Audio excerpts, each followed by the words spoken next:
Hi Internet, and welcome to this video review of the board game Erune.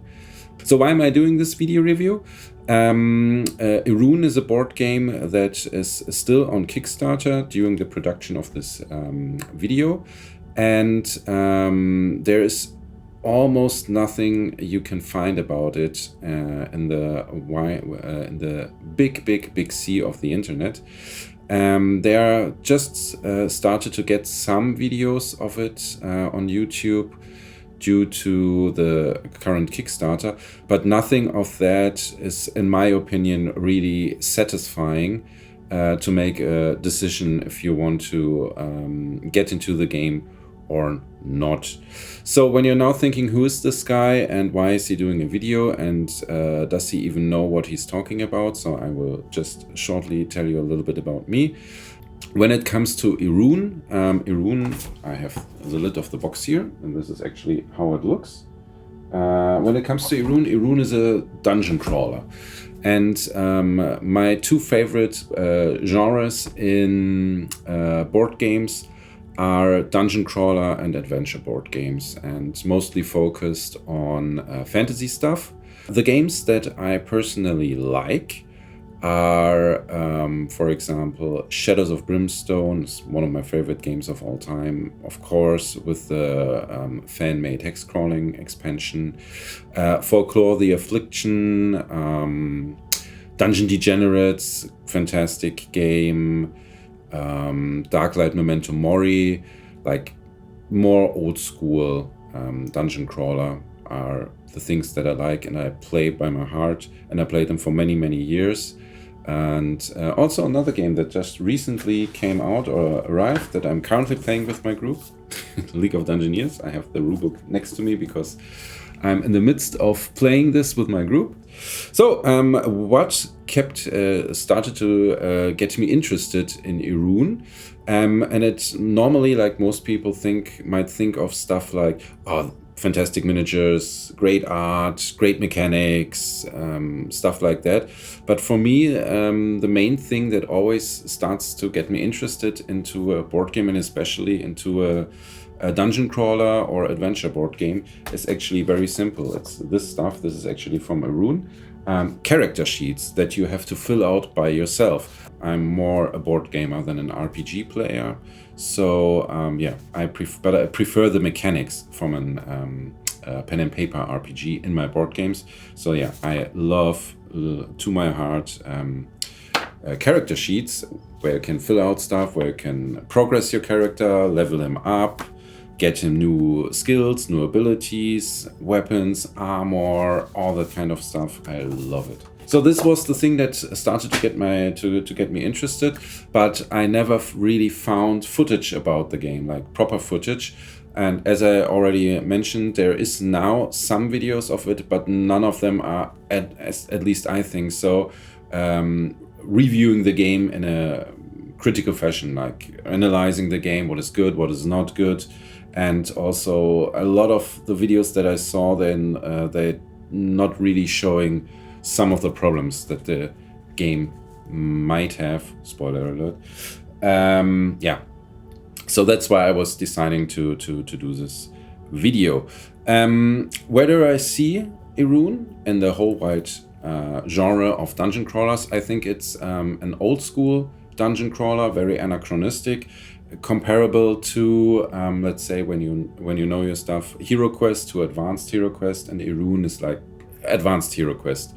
It's relatively simple, but has enough depth, I would say, to spark your interest if you are a more seasoned or veteran dungeon crawl player. And it's definitely not comparable to, I would say, more modern dungeon crawlers, like, for example, Sword and Sorcery, Altar Quest, the games that are more focusing on mechanics, maybe even putting in some Euro game inspired mechanics. This one is very old school, very much Ameritrash, very much like you take a bunch of dice and roll them. And the other thing about the game that differentiates it a little bit from other dungeon crawlers is that it uses an app. And I'm not averse to apps. I'm not also not a huge fan of them. If they work, it's okay. There are one of my favorite games of all time, Mansion of Madness 2nd Edition, uses an app, and the app is mandatory to play the game. And I love this game to my heart. And with Erune, the app is also mandatory. You can't play the game without the app.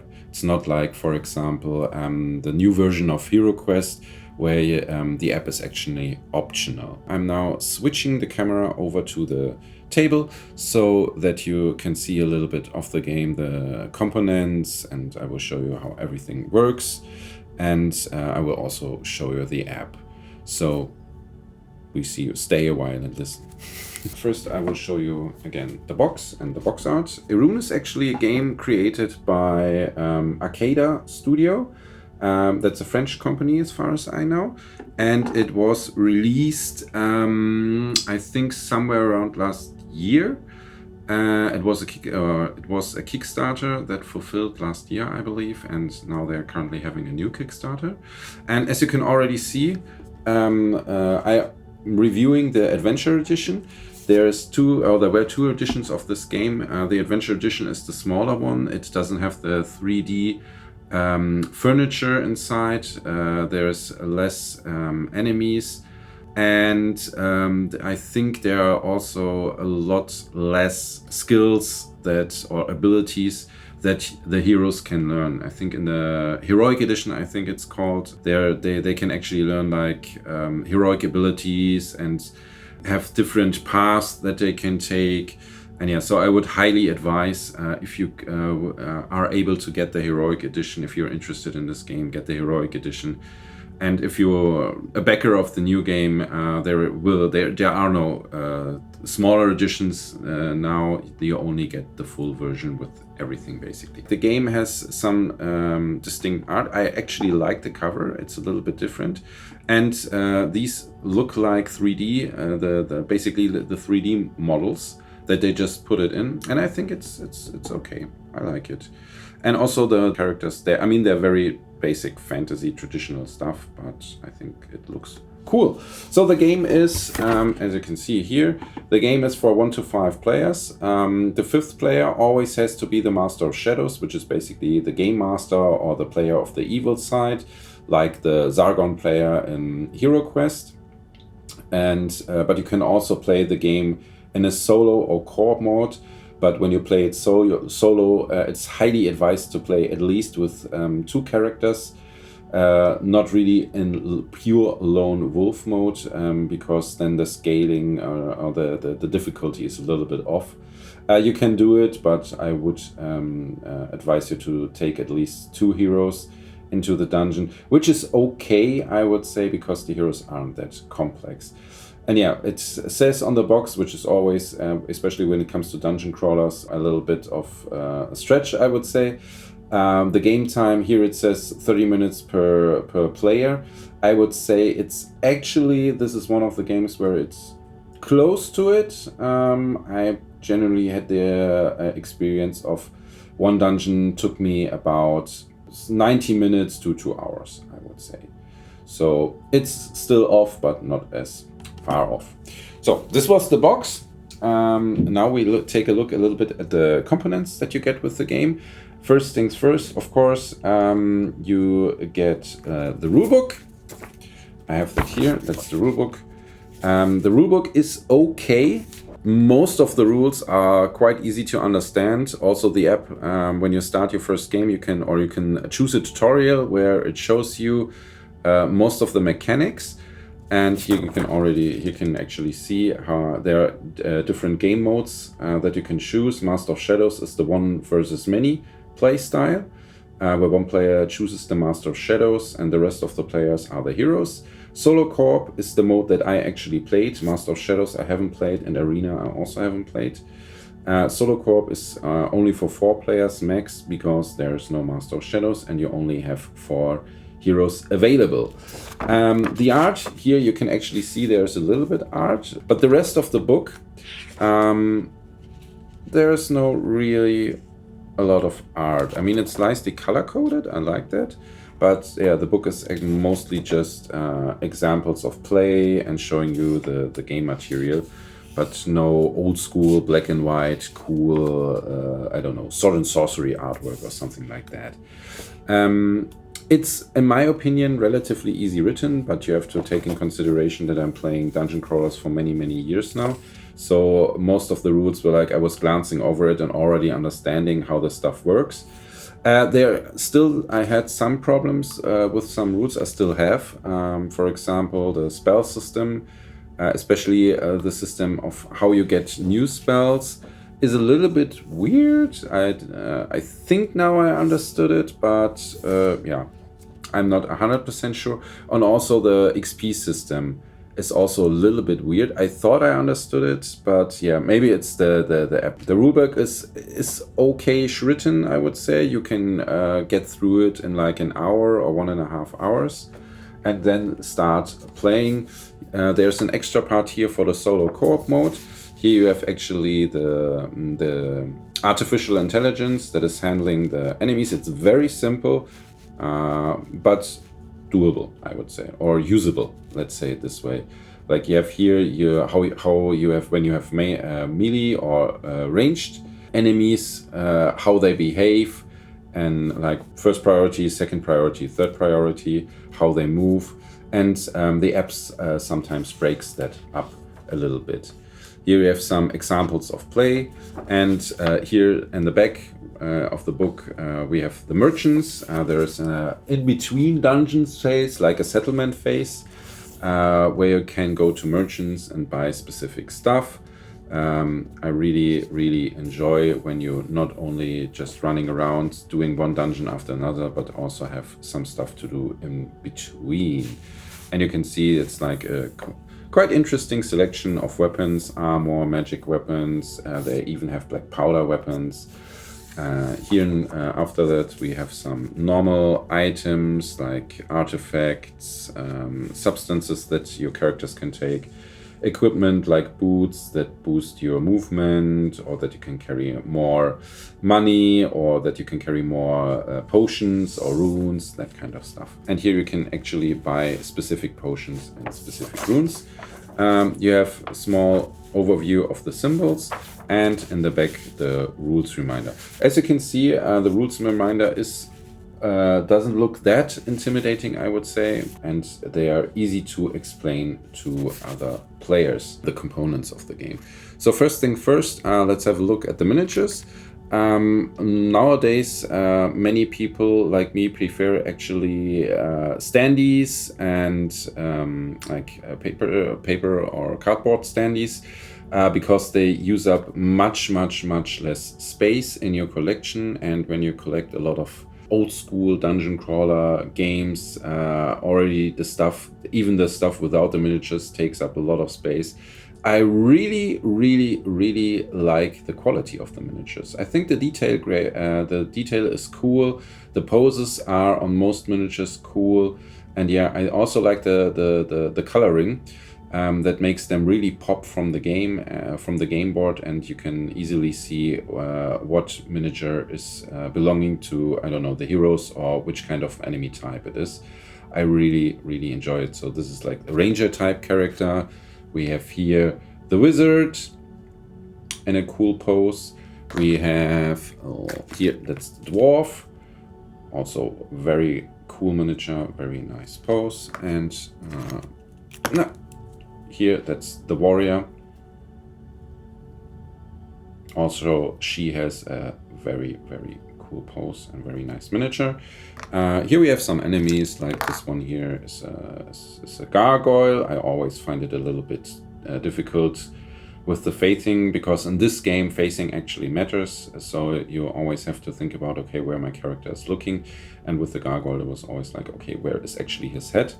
Here we have, I think it's a witch or a sorceress or something like that. Enemy. We have goblins. Here is the goblin archer, normal goblin warrior. Yeah, really cool. Really cool looking. This is the living armor. Also cool. And now we come to something that is a little bit awkward to me, like this is the skeleton warrior. It's okay, it makes sense somehow, but yeah, I'm not 100% happy with the pose. But the thing that's absolutely blowing my mind is this skeletal archer.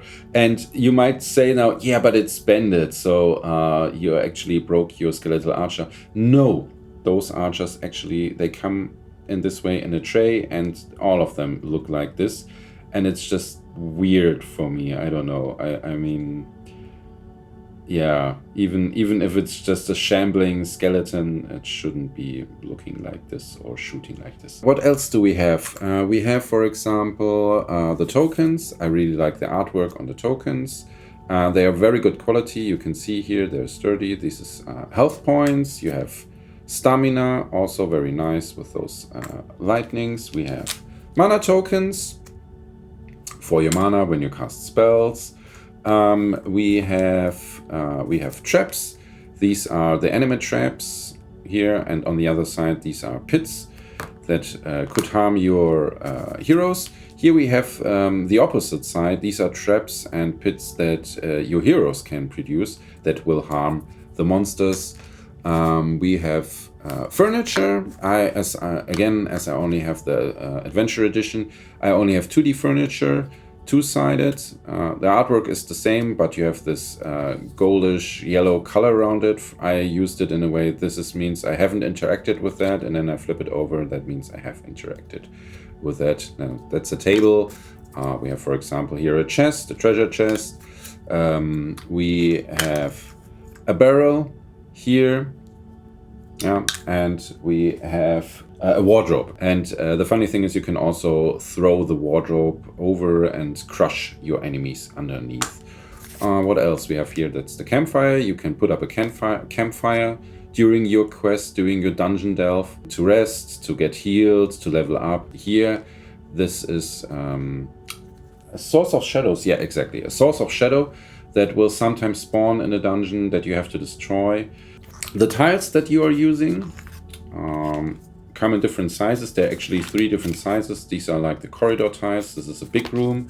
There's one even bigger room, and these are the small rooms. And as you can already see, that's one of my critiques. The art on the tiles is not very cool, I would say. I mean, I like the style in general, like the colors and everything. I think it's really cool and nice. Not so super grim dark, actually. They all look basically the same. And I mean, of course, when you then put in the furniture or even the 3D furniture, then you can create cool looking rooms.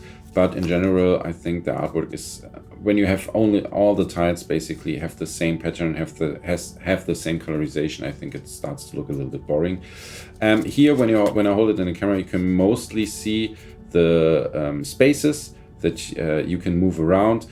Sometimes had the problem to really see where the different spaces are, and also when you have to place doors and everything. So we have lots of dice, different dice that you can use in the game. We have like the black dice are the standard dice, comparable to Hero Quest. You have hits, you have shields that defend hits when you roll for defense. Stamina symbol that gives you stamina tokens during your dungeon delve, to use this for abilities that you can trigger. You have also some special dice. For example, this is the die that you use for detecting traps and also for disarming traps. We have this fancy version of a standard 6-sided die that you mainly use for movement, because this game is roll to move. And before I hear you already throwing up, of course I'm house ruling it that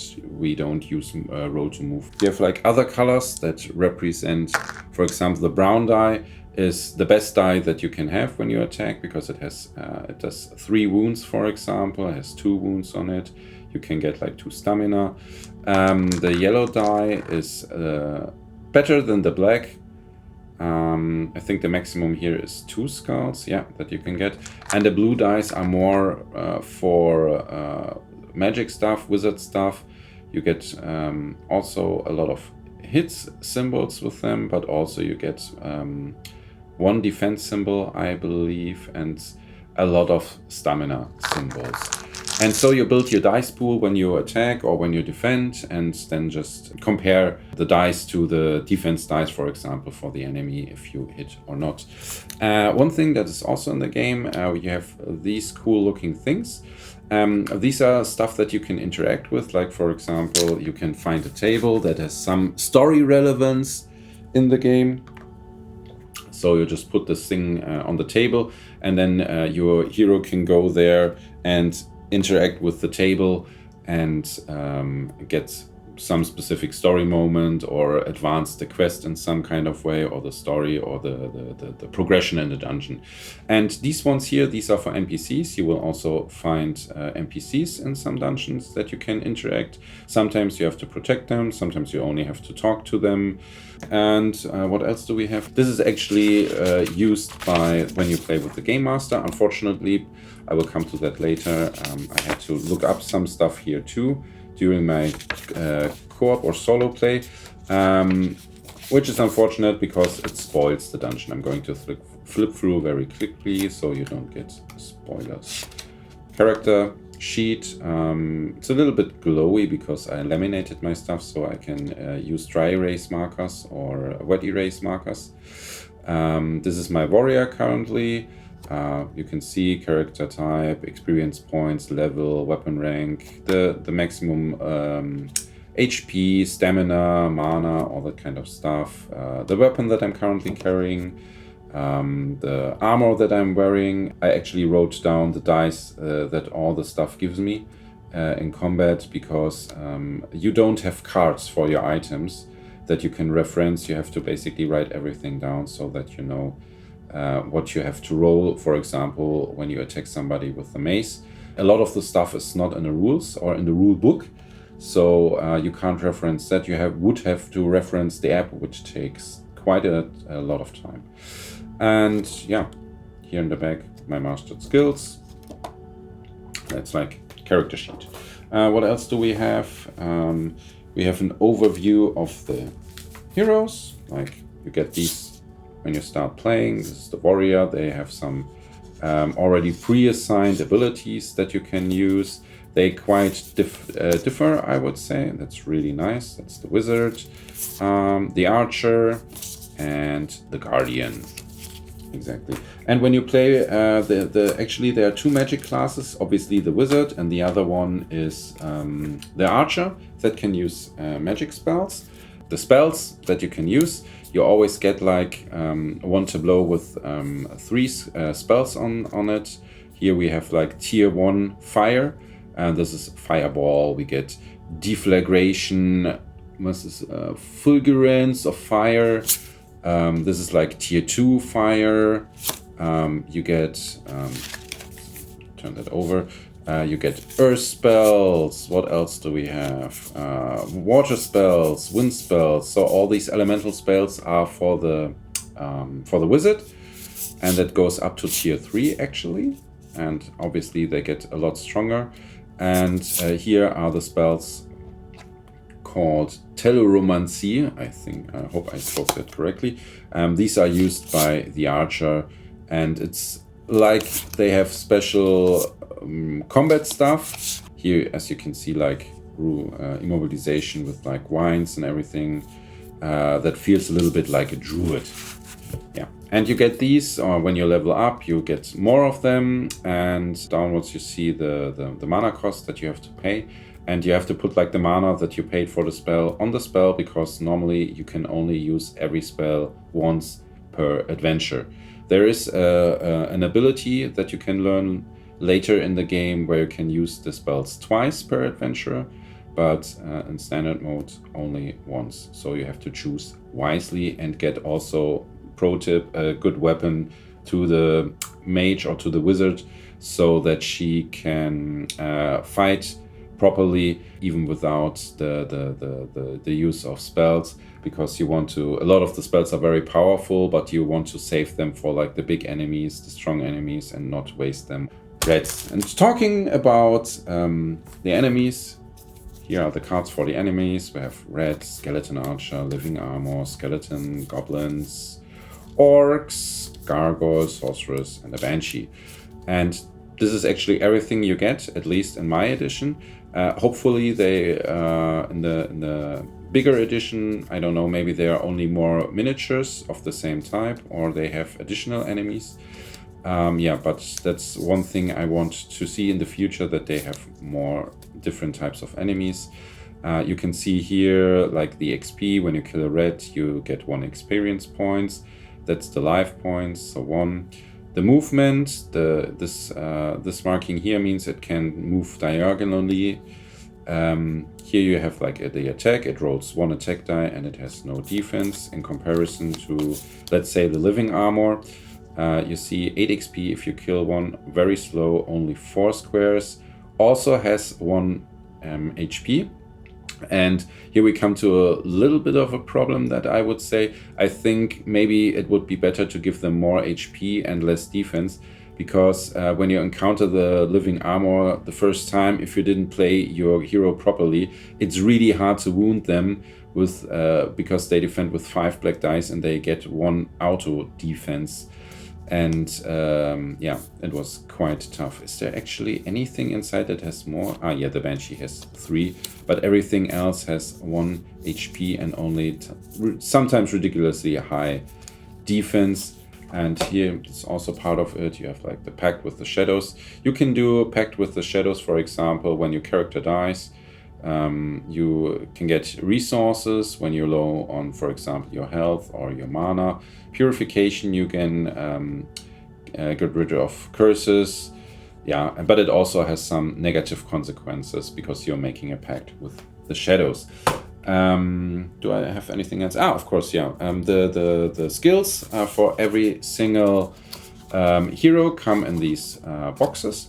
And maybe this is something that gets better with the Heroic Edition, hopefully with the Kickstarter too.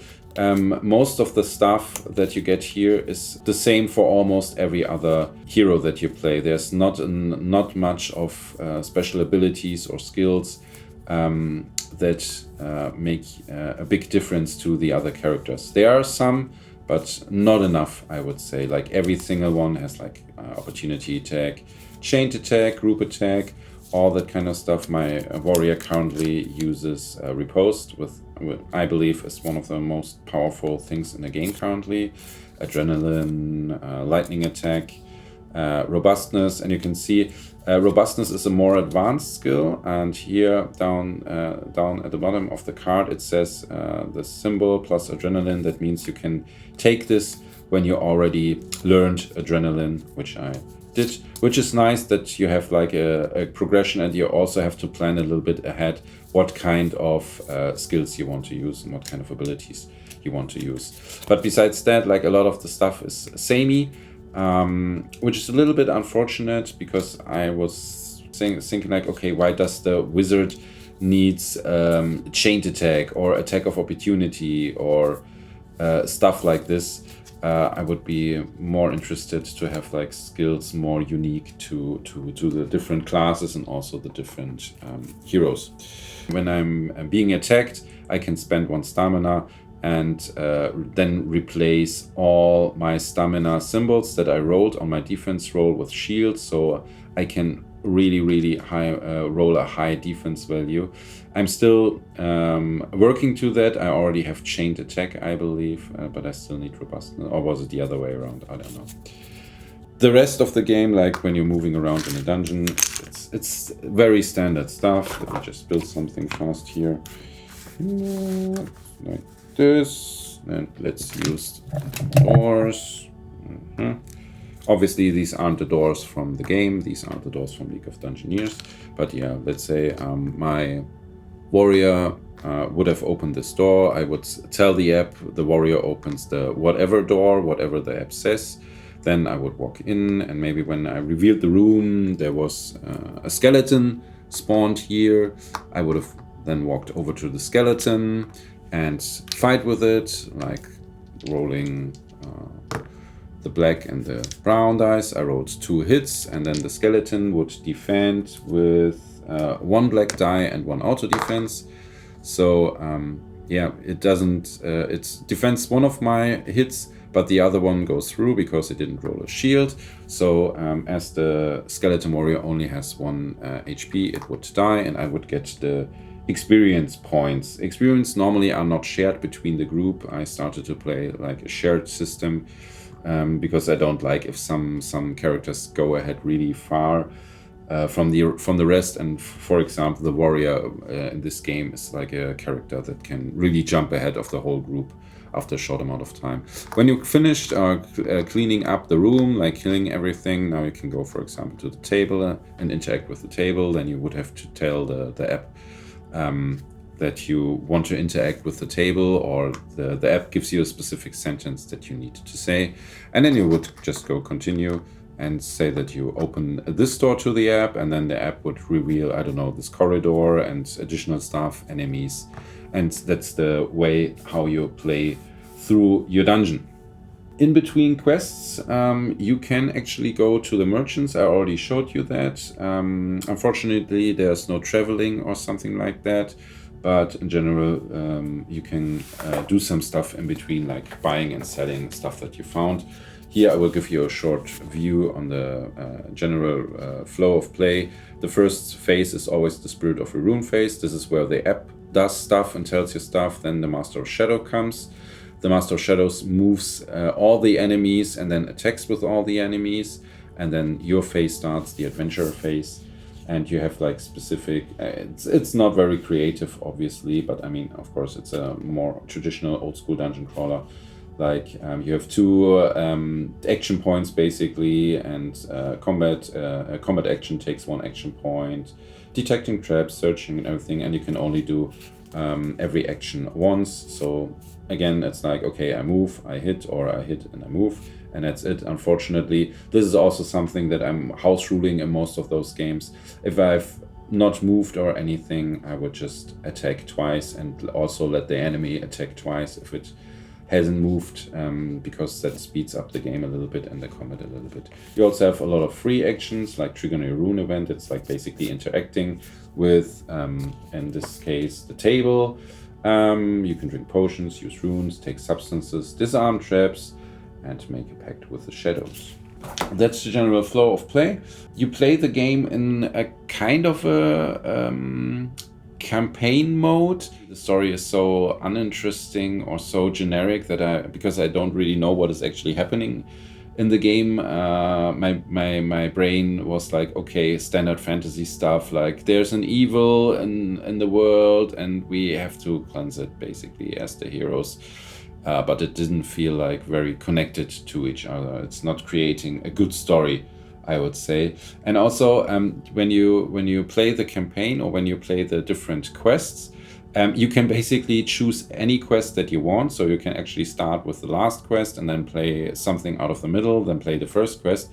But I would highly advise that you play the quests in the specific order that they are listed, because they get gradually harder and the game doesn't scale. The difficulty is not adjusted to your heroes.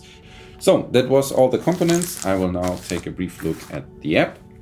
I will also switch on the audio from the app because that's also important. So yeah, this is the app. It's unfortunately not in full screen mode available. The biggest that you can get it is like this. You can basically load games, you can save games at any stage. You still have to make photos like how many health points, for example, your warriors have and the position of your party, but the general state of the game will be saved. So if you want to start a game, just press start game. Here you choose the kind of adventure that you want to do. So adventure solo co-op mode. Here you have the campaign. And there's the tutorial, and then you have here specific all the quests, at least for me currently, that I have available in the game. And until now I played until Rega Runes. All the rest I haven't played yet. So let's just choose this.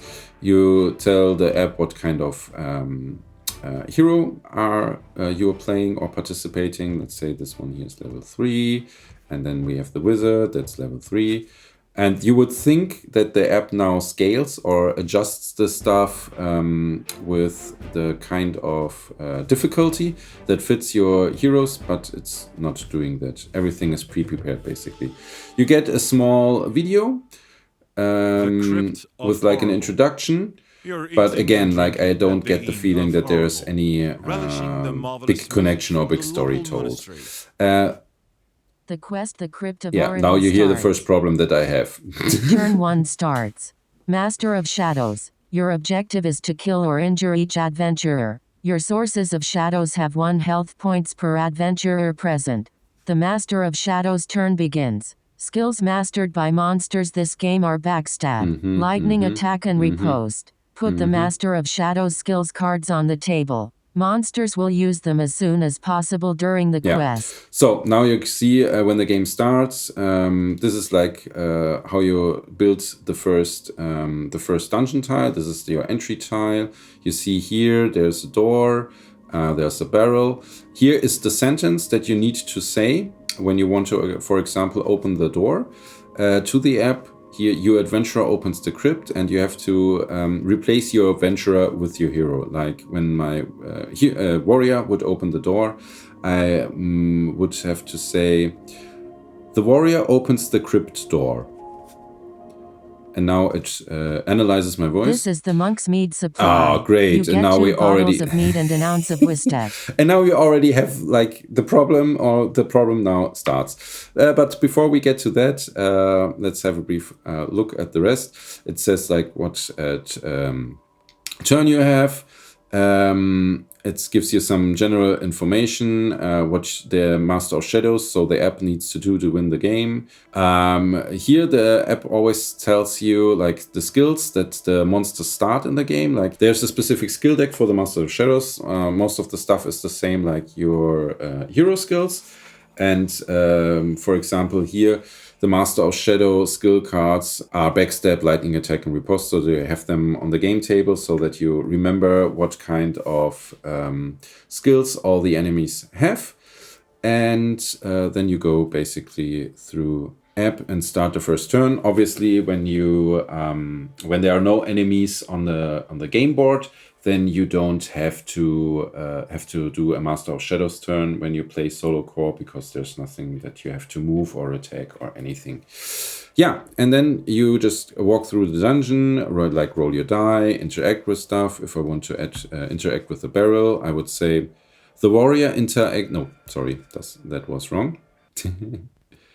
Yeah, see, I've honor in battle, such is the warrior's motto. She was born without any magical gift, yet the warrior searches the barrel.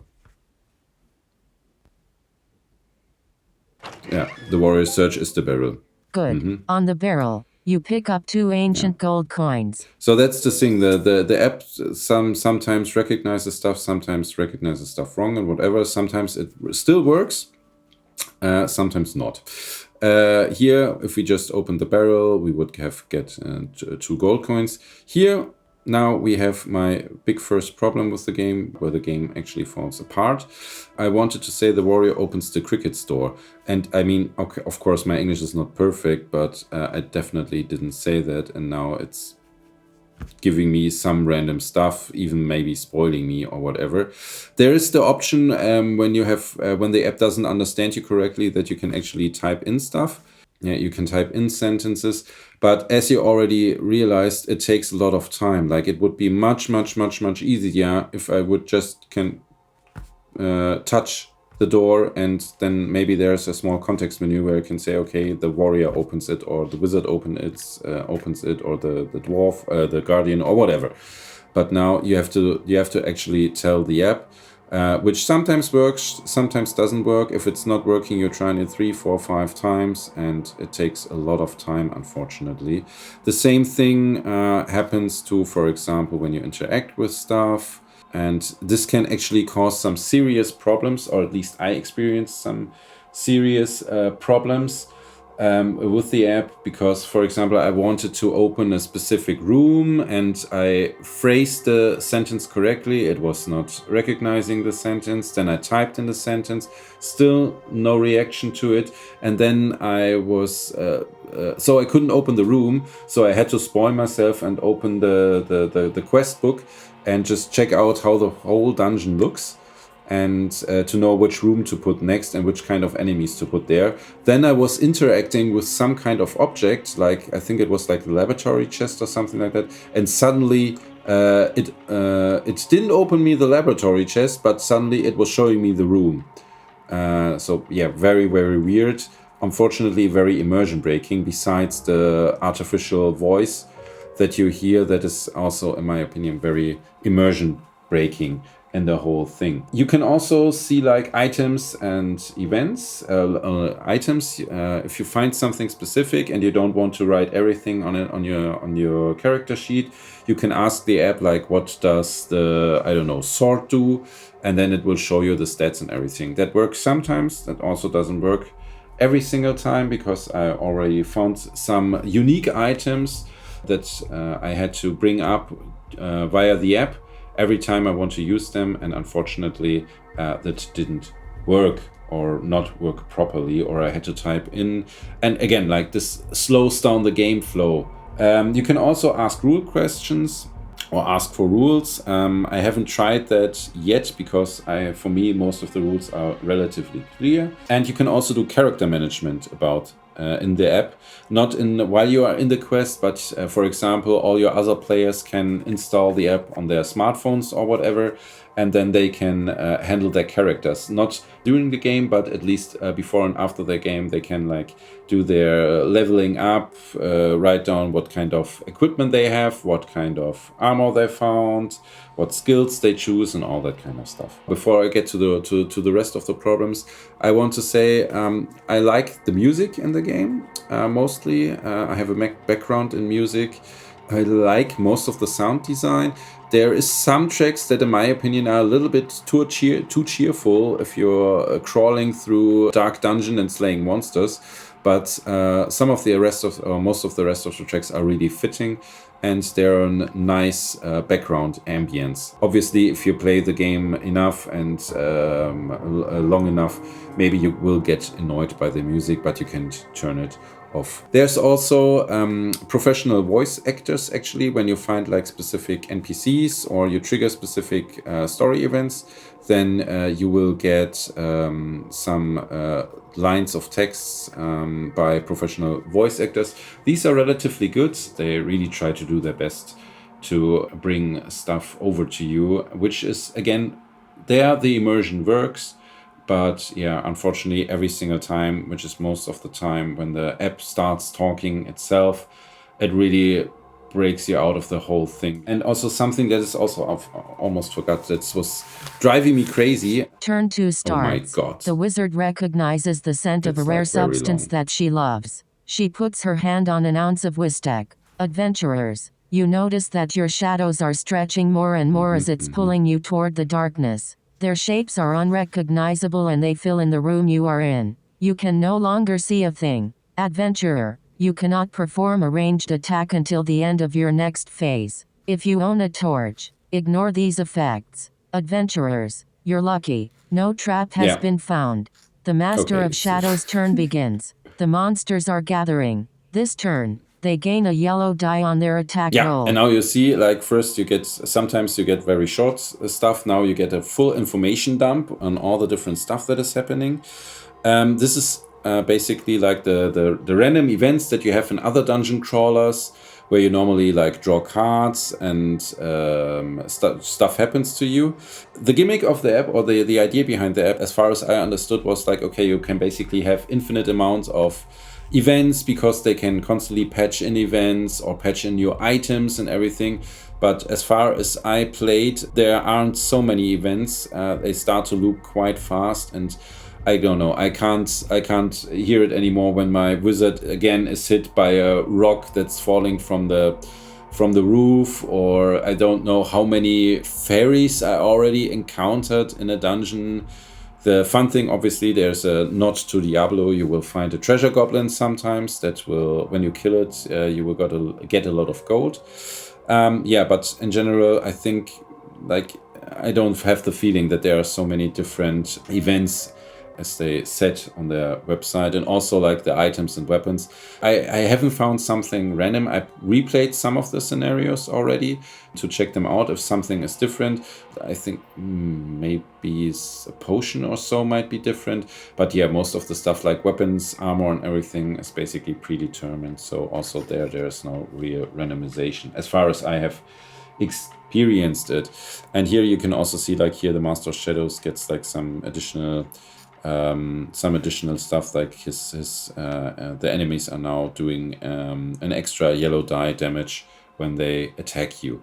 And here you can see, unfortunately it didn't trigger, but in general, the adventure, you're lucky no trap has been found. As this game is not tracking your movement over the map, only the rooms that you open, the app can't tell you that you triggered a trap because you stepped on a specific space.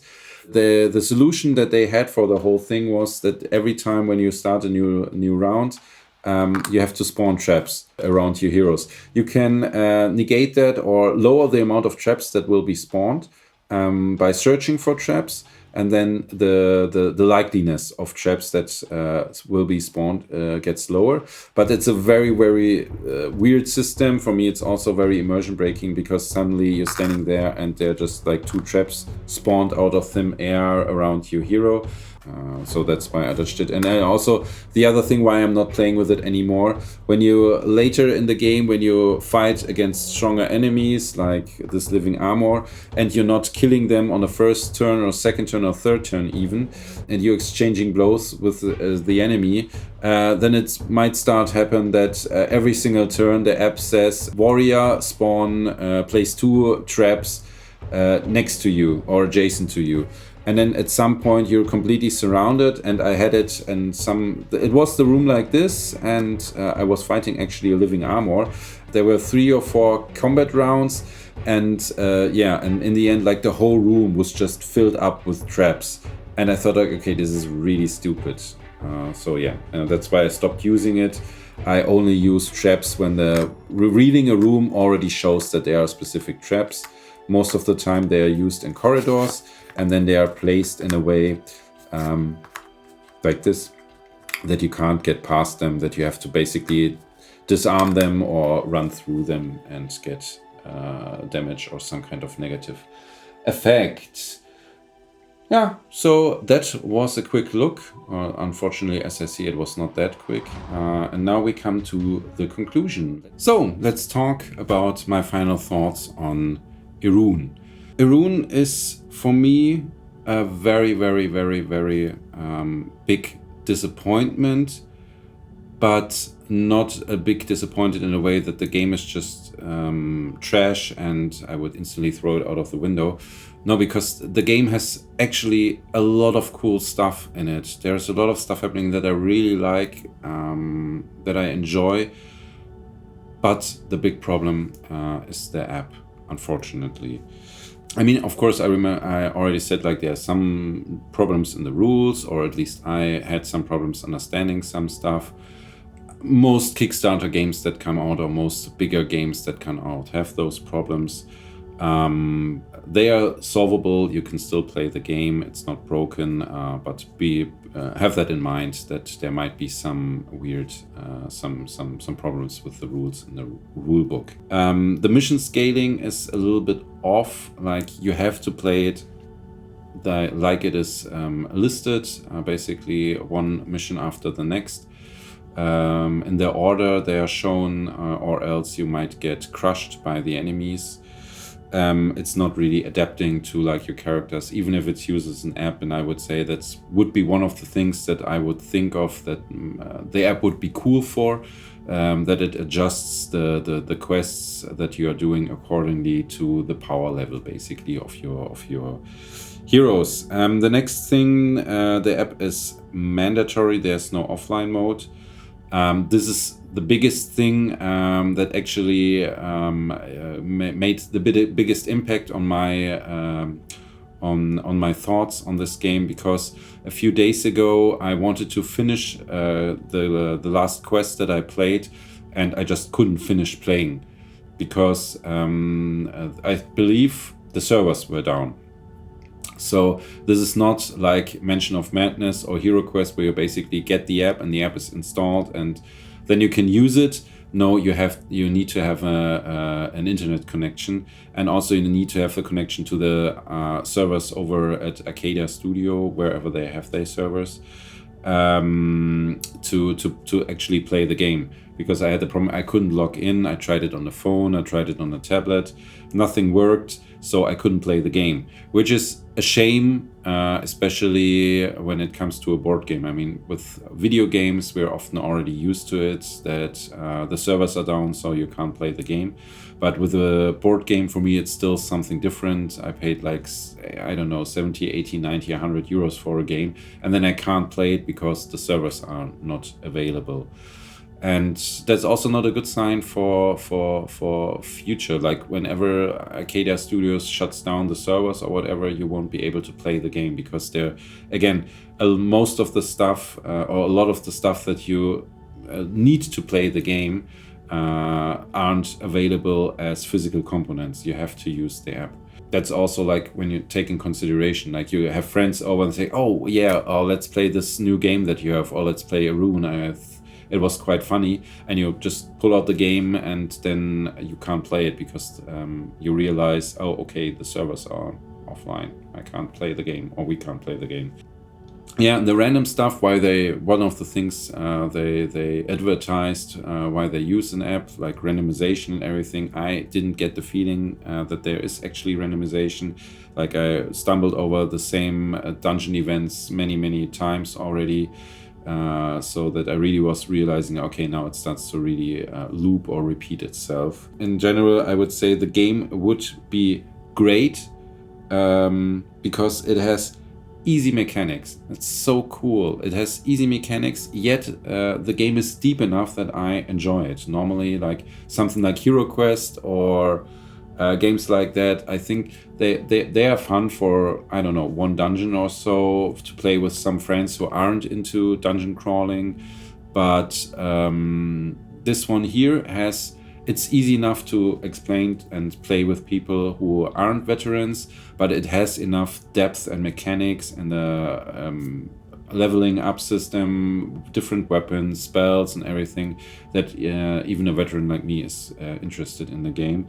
The other thing that I really like, that's a little bit in the same vein, is the game is very fast, or relatively fast. I mean, if you play, for example, Shadows of Brimstone or Darklight or whatever, I mean, of course, there are people always outside that say, yeah, oh, I finished the game in like an hour, 1.5 hours. But honestly, I never witnessed that ever. Normally, I mean, okay, if you die in the third room or whatever, then you might be finished after an hour. But normally, when you play like a big sprawling dungeon crawler, you're talking more about 3-4 hours for one game. And this one here is much quicker and faster and very snappy, so you don't have a lot downtime for the other players when you're playing with more players. I really like it. And also the table presence is very good. Like, of course, I already mentioned that the artwork, like on the tiles, is like meh. But the rest, like the miniatures are great. The tokens look cool, very cool coloring. When you have the heroic edition with the 3D furniture, of course, 3D furniture, it has this toy factor, especially when you're a little bit older and were born in the 80s, and you witnessed stuff like the old board games where you had like a lot of 3D furniture out of cardboard and anything, even if the games were total bullshit, but that was always like, oh my god, that looks so cool. And yeah, it has this toy factor when you consider the 3D terrain that you can use. So yeah, table presence is great. And yeah, that's the thing, like I want to love this game because there's so much stuff that I see that I think, oh, that's so cool, and I really like it. And when I first started playing the game, I was like overwhelmed already because I was, okay, maybe this is the one thing that I'm looking for, that is fast and quick and easy. yet deep enough that I have fun with it, but I can also play it with friends of mine who aren't so much into board games or into dungeon crawling. And yeah, unfortunately, the app basically destroys that in the current state. So my wish list for the game for the future, I would want to have more art and especially more art on the dungeon tiles, that they look a little bit more distinguishable from each other. One important thing that I always want in a dungeon crawler is a random dungeon generator. I mean, this uses an app, so the app would have been the perfect thing to generate dungeons, where you can just say, okay, I now take my wizard and my warrior and they are level 5 and I want to go to a dungeon, and then the app generates something random on specific for your hero level and everything, that you can just go through and have a small quest. I hope that they might implement that in the future. And also travel events. I mean, as far as I know, on the Kickstarter side, they were showing off that they are now like traveling and you can take different paths and everything. I don't know if it's just like for the story or whatever, but I would also love to see traveling between like the dungeon and the settlements, or from one dungeon to the next dungeon or whatever, and also events happening there. That's something, for example, that I love in League of Dungeoneers, the combination between going to a dungeon and the hex crawling, going back and forth, or in Shadows of Brimstone in the hex crawling mode, also this back and forth between traveling and dungeoneering, basically. Yeah, and the biggest thing, of course, offline mode. Please try to find a solution to put an offline mode. Of course, when you're offline, you don't get the newest items that they might create or the newest events or whatever. But again, I mean, I bought a physical board game, and of course I'm using an app, but it shouldn't be always online. Yeah. Video gamers know what I'm talking about. And yeah, what do I see for the future? So currently, I think I'm not going to back the expansion, unfortunately. I will wait until they reveal maybe more. Maybe they show off the new version of the app so I can already see it. Maybe you can even try it out in some kind of beta version, so that you can actually see, is it really working, and does it now solve some problems, all that kind of stuff. And also I'm also struggling there a little bit, because the game is, I think, at least released for a year now. They're just happening now, the new Kickstarter for it. And there were still so many problems that I encountered while using the app. And I was thinking, like, okay, over a year you should at least try to solve some stuff. So maybe the app was in even worse shape when it was released a year ago or so, and they're still fixing stuff. But yeah, I don't know. But yeah, that's always a little bit weird. Like it's not the same as you put out a Kickstarter, and before you even deliver this Kickstarter, the next Kickstarter, you already do the next Kickstarter. But still, it feels a little bit when you advertise something, the next expansion and everything, and even the base game still has those problems. At least for me, it has those problems. So yeah, I hope that helped you to make a proper decision if you're interested in Erune or not. Where did I put that? Here did I put the stuff. Proper decision, that you can make a proper decision if you want to get into Erune or not. Maybe you can also find it on a second-hand market, or you might be interested to get into the Kickstarter. But yeah, for me, in the current state, it's not a sell or throw it in a trash bin. It's just, it will sit somewhere in my shelf and wait a little bit until there's more stuff that I can see from the expansion and the new version, and then hopefully all the stuff that I just mentioned will be solved. I would be very happy about it. So Arkada Studios, please, if you ever see that, please consider like fixing the app and give the gamer a better experience.